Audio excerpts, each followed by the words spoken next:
tutti, porto i saluti del mio direttore che oggi per contemporanei impegni non ha potuto essere qui con noi.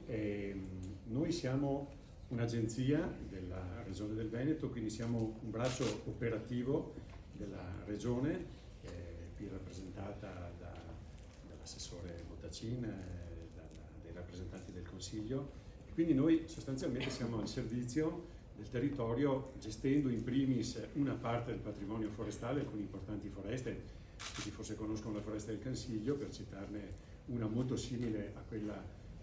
che abbiamo qui sull'altopiano di Asiago, però svolgiamo poi un ruolo specifico per quanto riguarda la vivaistica. È un settore questo che per molti anni era stato da parte, perché si diceva non vorrei mica piantare ancora boschi in montagna, il problema è che abbiamo forse troppi boschi in montagna, in qualche posto si dice che ormai gli alberi ti entrano dalle finestre di casa, e quindi anche i vivai forestali con il tempo erano andati un pochino riducendo la loro funzione. Poi è arrivata Vaia, e quando è arrivata Vaia purtroppo in molte parti del nostro paese ci si è trovati anche impreparati, non nel Veneto, perché nella nostra regione si era deciso comunque di tenere in vita l'attività vivaistica guardando a un'altra parte del mondo del nostro territorio, che è la pianura. Pianura che un tempo era ricchissima di alberi, perché l'agricoltura tradizionale fino agli anni 60 costruiva paesaggi agroforestali, e poi gli alberi è come se avessero tirato fuori le radici e fossero andati tutti in montagna. Quindi un tempo c'erano molti meno alberi in montagna e tanti più alberi in pianura. A un certo punto gli alberi sono finiti tutti in montagna. Noi avevamo investito da tempo sulla vivaistica per la pianura, e quindi nel momento in cui è arrivata questa tempesta eravamo pronti. E siamo partiti ristrutturando il nostro settore, lo stiamo facendo ancora adesso. Abbiamo due vivai, un grande vivaio per la pianura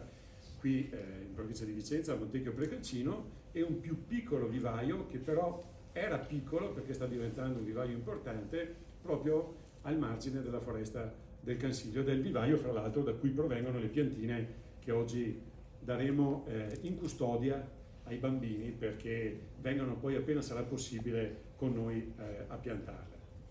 Ecco, dico solo una piccola cosa tecnica che però è importante che bambini e adulti sappiano bene. Quando hai bisogno delle piante forestali non puoi prendere la prima pianta, non è come altri prodotti che alzi il telefono e dici mi serve 1 milione di piantine di larice, perché magari le trovi sul mercato, ma che cosa stai piantando? Non c'è niente come gli alberi, gli arbusti dei nostri boschi, che devono essere quelli giusti, e devono essere giusti da due fondamentali punti di vista. Dal punto di vista genetico, io sono un forestale come Marco Pellegrini che ha fatto il master plan, quindi so quale piante devo mettere a dimora, e quindi devo fare prima di tutto una scelta di scegliere la specie giusta, ma poi devono essere giusti anche dal punto di vista tecnico. Le piantine che vedrete qui, che sono state piantate, sono ottime piantine, ben equilibrate, con un pane di terra che favorisce un facile attecchimento, dove non ci sono attorcigliamenti delle radici e così via.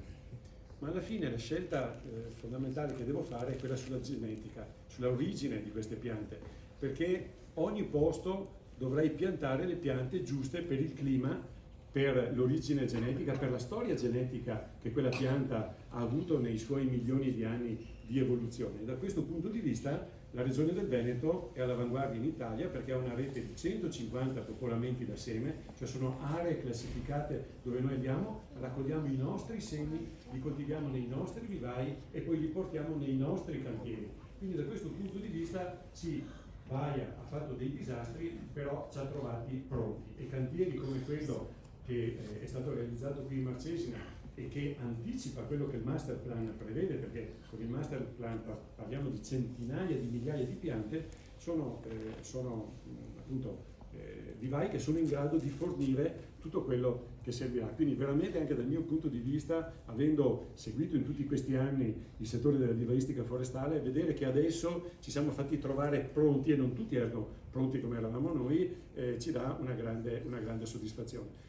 Io voglio poi sottolineare un altro aspetto che è meno tecnico, e dopo concludo, ma è organizzativo. La nostra regione ha voluto espressamente che l'opera di ricostruzione non fosse solo un'opera dall'alto, dove arriva la regione, pianta e fa tutto lei. No, ha voluto che ci fosse questa chiamata di partecipazione da parte delle imprese e delle associazioni, e penso che questo progetto, oltre che essere un progetto secondo me fatto bene dal punto di vista tecnico, sia un progetto anche molto rappresentativo, nel senso che ha suscitato questa coralità, ha chiamato le imprese private a fare un loro lavoro, la regione quando approva, quando siamo andati a parlare con l'assessore Bottacini, è stato presentato il progetto, ha detto è di interesse regionale, in quel momento Veneto Agricoltura fornisce le piante a chi vuole rimboschire. È un bellissimo esempio di collaborazione tra pubblico e privato che penso qui in Marcesina potrà fare scuola. Grazie.